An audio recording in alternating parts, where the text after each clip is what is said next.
Good morning friends. आज मैं thermodynamics के क्वेश्चन सीरीज के अगले लेक्चर की ओर बढ़ता हूँ। पिछले लेक्चर में मैं 25 MCQs करा चुका हूँ। ये 26 से आज चालू करने जा रहा हूँ। तो चलिए चालू करते हैं इसे एक एक करके। तो सबसे पहला है specific heat of air at constant pressure is equal to. Constant pressure पर स्पेसिफिक हीट क्या होती है एयर की, तो देखते हैं। ए नंबर है 0.17, बी 0.21, सी 0.24, डी 1.0, ई 1.41। इसका आंसर कौन सा हो जाएगा? C number 0.24। तो characteristics gas constant of a gas is equal to. Gas का कैरेक्टरिस्टिक कांस्टेंट क्या होता है?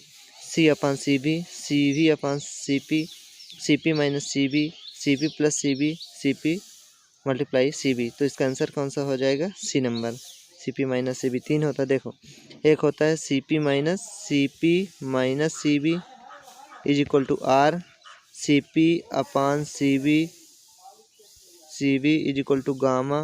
ये करके सभी होते हैं। तो आंसर कौन सा हो जाएगा? C P minus C B. अगला है the behaviour of gaseous can be fully determined by first law, second law, third law, fourth law. तो आंसर कौन सा हो जाएगा? Fourth law. अगला देखते हैं। The ratio of two specific heats of air is equal to. A 0.17, B 0.24, C 0.1, D 1.41, E 2.71। तो answer कौन सा हो जाएगा इसका? Answer number D 1.41। अगला देखते हैं। Boyle's law that is PV is equal to constant is applicable to gases under all range of pressure, only small range of pressure, high range of pressure, steady change of pressure, atmospheric condition। तो answer कौन सा हो जाएगा? B number. 31 question कौन सा है? Which law states that the internal energy of a gas is a function of temperature? Charles law, Joule's law, Reynolds law, Boyle's law, there is no such law. तो answer कौन सा हो जाएगा इसमें? Joule's law. अगला देखते हैं। The same volume of all gases board represents their densities, specific weights, molecular weights, gas characteristic constants, specific gravity. तो आंसर कौन सा हो जाएगा? Molecular weight, C number. अगला देखते हैं। Which law states that the specific heat of a gas remains constant at all temperature and pressure? Charles law, Joule's law, Reynolds law, Boyle's law, either there is no such a law. तो answer कौन सा हो जाएगा? C number, Reynolds law. अगला देखते हैं। An open system is one in which mass does not cross boundaries of the system through energy may B so neither mass nor energy cross the boundaries of the system. Both energy and mass cross boundaries of the system. Mass cross the boundary but not the energy. Thermodynamics reaction do not occur. तो हम क्या देखे थे कि जो हमारा close system होता है उसमें से केवल एनर्जी बाहर जा सकती है, मास नहीं जा सकता बाहर। और ओपन सिस्टम एनर्जी मास दोनों जाता है, और आइसोलेटेड में कुछ भी बाहर नहीं जाता। तो इसमें कौन सा होगा? इसमें दोनों जाना चाहिए, mass, both energy and mass cross the boundaries of the system. Answer number C number. अगला देखते हैं। According to which law the perfect gases change in volume by 1/273 of the original volume at 0 degree Celsius for every 1 degree Celsius change in temperature when pressure remains constant? तो इसका answer Joule's law, Boyle's law, Reynolds law, Gay Lussac law और Charles law. तो answer कौन सा हो जाए इसमें? Charles law. अगला देखते हैं।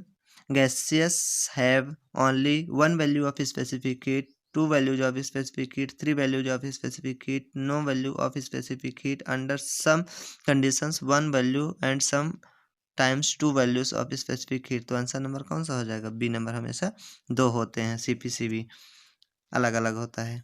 तो अगला देखते हैं। अगला है। According to Avogadro's hypothesis the molecular weight of all the perfect gases copy the same volume under same conditions of pressure and temperature. B है the sum of partial pressure of mixture of two gases in sum of two. C है product of the gas constant and the molecular weight of an ideal gas is constant. D number है gases have two values of specific heat. E है all systems can be regarded as closed system. तो answer number कौन सा हो जाएगा इसका? A. The molecular weight of all the perfect gases occupy the same volume under the same conditions of the pressure and temperature. अगला देखते हैं। अगला है expansive property of a system is one whose value depends on the mass of the system like volume, does not depend on the mass of the system like temperature, pressure, etc. is not depend on the path followed by the state, is depends on the path followed by and not on the state, is always constant. तो answer number कौन सा हो जाएगा? ए number. क्या होता है? हम बताए थे इंटेंसिव प्रॉपर्टी और एक्सटेंसिव प्रॉपर्टी। इंटेंसिव प्रॉपर्टी वो प्रॉपर्टी होती थी जो मास पे डिपेंड नहीं करती थी, जैसे टेम्परेचर, प्रेशर, लेकिन एक्सटेंसिव प्रॉपर्टी होती है जो मास पे डिपेंड करती है। तो आंसर नंबर ए हो जाएगा। Work done is a free expansion process. Work done क्या है? एक फ्री एक्सपेंशन प्रोसेस है। Positive, negative, zero, maximum, minimum. तो आंसर क्या हो जाएगा? जीरो। अगर फ्री एक्सपेंशन है, फ्री टू मूव है, कोई बॉडी फ्री टू मूव, इसमें कोई रिस्ट्रिक्शन नहीं है, तो उसका वर्क डन क्या हो जाएगा? जीरो हो जाएगा, क्योंकि उसमें फोर्स नहीं लग रहा है। वर्क डन क्या होता है? फोर्स इंटू डिस्प्लेसमेंट होता है। तो जब डिस्प्लेसमेंट तो हो रहा है लेकिन फोर्स जीरो है, तो जीरो हो जाएगा वर्क डन। अगला देखते हैं। The statement that molecular weight of all gases occupy the same volume is known as Avogadro's hypothesis, Dalton's law, gas law, law of thermodynamics, Joule's law. तो answer कौन सा हो जाएगा? Avogadro law. अगला देखते हैं। अगला है the convert volumetric analysis of a gravimetric analysis. The relative volume of each constituent of the flue gases is divided by its molecular weight multiplied by its molecular weight multiplied by its density multiplied by its specific weight divided by its specific weight. तो answer number इसका हो जाएगा B, multiplied by its molecular weight. अगला देखते हैं। If a gas is heated against a pressure keeping the volume constant, then work done will be equal to positive, negative, zero, pressure multiply volume anywhere between 0 and infinity. तो answer number क्या हो जाएगा? Zero. क्या बोला है? If gas is heated against the pressure keeping the volume constant, then work done will be zero, क्योंकि P dV होता है। वर्क डन क्या होता है? वर्क डन होता है P dV। तो अगर वॉल्यूम हमारा कांस्टेंट होगा तो जीरो हो जाएगा, सिंपल सी बात है। अगला बढ़ते हैं। An isolated system is one in which mass does not cross boundaries of the system through energy may do so. Neither mass nor energy across the boundaries of the system, both energy and mass cross boundaries of the system, mass cross the boundary but energy not, thermodynamic reaction do not occur. तो इसमें answer कौन सा हो जाएगा? ना तो मास बाहर जा सकता है, ना ही एनर्जी। ये बताए थे आपको तीनों सिस्टम। अगला देखते हैं। अगला है the properties of substance like pressure, temperature and density in thermodynamics coordinates our path function, point function, cycle function, real function, thermodynamics function. क्या क्या चीज़ बोला? प्रेशर, टेम्परेचर, डेंसिटी, ये सब क्या है? एक पॉइंट फंक्शन है। बी नंबर आंसर होगा। और वर्क और हीट क्या है? Path function. Which of the following quantities is not the property of the system? इनमें से कौन सी प्रॉपर्टी ऑफ सिस्टम नहीं है? Pressure, temperature, specific volume, heat और डेंसिटी। तो आंसर कौन हो जाएगा? हीट। क्या बोला?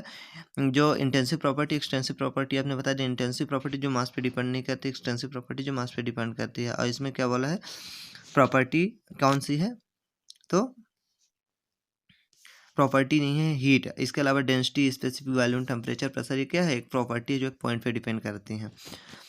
अगला देखते हैं according to Avogadro's law for a given pressure and temperature each molecule of gas occupies volume proportional to its molecular weight, occupies volume proportional to its specific weight, occupies volume inversely proportional to its molecular weight, occupies volume inversely proportional to its specific occupies some volume. तो answer कौन सा हो जाएगा? इसका answer number ई हो जाएगा same volume के लिए। अगला देखते हैं mixture of ice and water form a closed system, open system, isolated system, heterogeneous system और थर्मोडायनेमिक सिस्टम। तो आंसर नंबर हो जाएगा हेट्रोजीनियस, किसका? आइस और वाटर का। इनमें मिक्स हो जाते हैं तो एक दूसरे दिखते नहीं हैं, अलग अलग नहीं दिखते हैं। Which of the following is the property of a system? Pressure and temperature, internal energy, volume and density, enthalpy and entropy. तो ऑल ऑफ द एबव होगा इसका आंसर।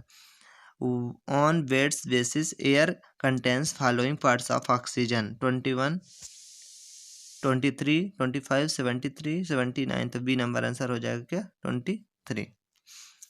अगला देखते हैं,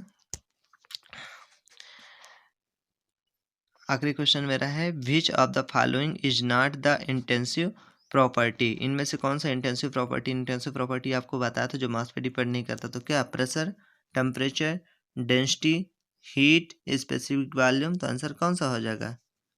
डी, हीट। डेंसिटी हो गया, टेम्परेचर हो गया, प्रेशर हो गया, स्पेसिफिक वॉल्यूम, ये क्या है? तीन चारों के चारों मास पे